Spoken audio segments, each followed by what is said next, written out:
Olá!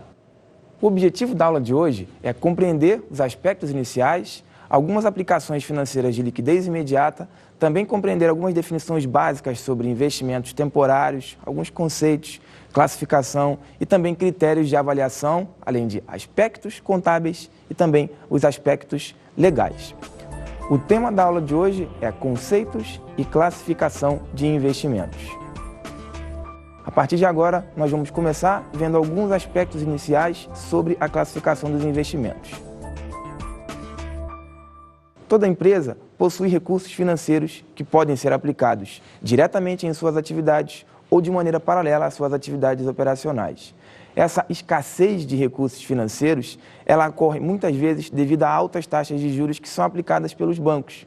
É sabido que os recursos financeiros eles são muito caros, não só no Brasil, mas principalmente no Brasil, porque quando você pesquisa em instituições bancárias o custo do dinheiro, o custo que aquele recurso financeiro possui para você, é óbvio que a gente sabe que isso fica muito oneroso para a empresa que não possui sobras desses recursos, para ela vir a buscar dinheiro emprestado com esses bancos e ela acaba tendo problemas de fluxo de caixa em períodos subsequentes. Considerando esses excessos de riqueza, quando eventualmente ocorrem nas estruturas patrimoniais, eles devem ser aplicados, não importa o prazo, mesmo que seja com prazos extremamente curtos. Por exemplo, se eu tenho alguma sobra de caixa dentro da minha empresa, eu não posso deixar essa sobra de caixa parada, simplesmente com a inflação corroendo parte daquele patrimônio. Eu devo fazer investimentos, mesmo que esse prazo seja muito curto, prazos de às vezes uma semana, 2 semanas ou mesmo um mês. Esses recursos, eles precisam ser investidos. Eles são conhecidos como investimentos temporários ou permanentes. E eles procuram evitar desperdícios e também trazer aquela imagem de administração mais eficiente, não caindo naquela ineficiência de você deixar recursos financeiros sem a devida aplicação.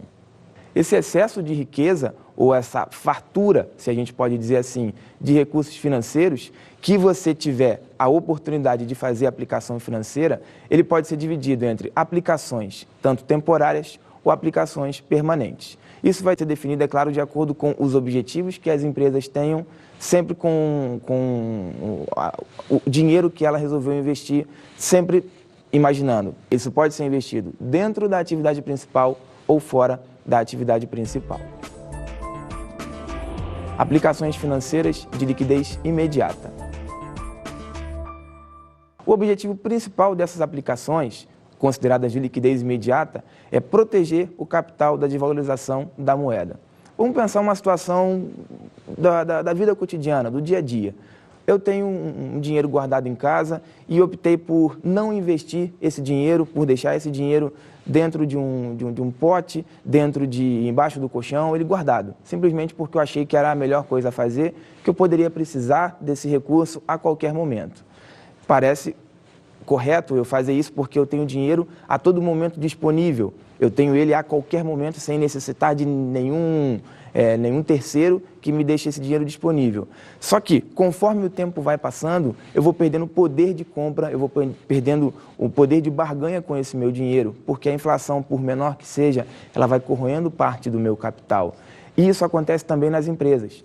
Por isso que qualquer recurso que ela tenha, dentro das suas disponibilidades, que são aqueles recursos que elas não possuem a influência de terceiros, ou uma instituição bancária, ou mesmo um cliente que precise necessitar o pagamento para aquele recurso ficar disponível, eu devo aplicar esse recurso. Eu não posso deixar, como numa casa eu vou deixar embaixo do colchão, dentro de uma empresa eu não posso deixar no caixa, não posso deixar na tesouraria. Eu sempre vou procurar, no mínimo, a proteção contra a desvalorização da moeda, que no caso é a inflação. Eventualmente, eu posso, inclusive, obter alguma vantagem financeira. Eu posso ter algum ganho com juro de caderneta de poupança, eu posso ter algum ganho com juro de fundo de investimento bancário, eu posso investir no mercado de capitais e esses investimentos eles podem sim ter ganhos num espaço pequeno de tempo e às vezes ganhos que vão superar a inflação, fazendo com que a administração tenha uma imagem melhorada com relação à administração de recursos financeiros propriamente ditos.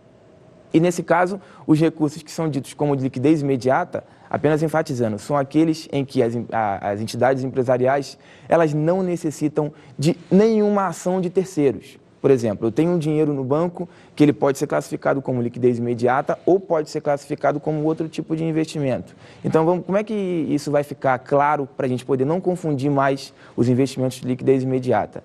Se a qualquer momento a empresa, a entidade empresarial, puder se utilizar desse dinheiro sem a influência do banco, sem ter que pagar nenhuma taxa, sem ter que esperar nenhum prazo de tempo, nenhum período específico, esse recurso é tido como liquidez imediata. Exemplos: caderneta de poupança, títulos de CDB, eu tenho títulos de CDI, os investimentos bancários.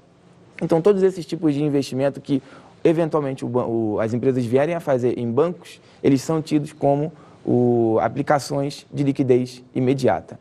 Agora, se eu vier a fazer algum tipo de investimento bancário e esse investimento ele sofrer algum tipo de tempo mínimo, algum tipo de carência que o banco me pede para poder utilizar aquele recurso, eu já não posso tratar mais esse recurso como sendo de liquidez imediata, porque eu dependo, nesse caso, de um prazo que o banco estabeleceu por contrato para poder me utilizar daquele recurso dentro da minha empresa. E o ganho que eu tiver recebido? Vamos imaginar que eu tinha R$100 na caderneta de poupança no início de determinado mês. Utilizando essa metodologia de não deixar nada parado, eu fui e coloquei na caderneta de poupança e logo depois de um mês, o banco emite um aviso para a minha empresa dizendo que aqueles R$100 que no início do mês eu tinha, no início do mês anterior, eles agora se transformaram em R$100,80. Significa dizer que esse 80 centavos de ganho ele vai ter que ser atrelado aos meus investimentos iniciais. Ou seja, eles vão aumentar esse meu saldo e eu devo registrar isso na minha estrutura contábil da empresa.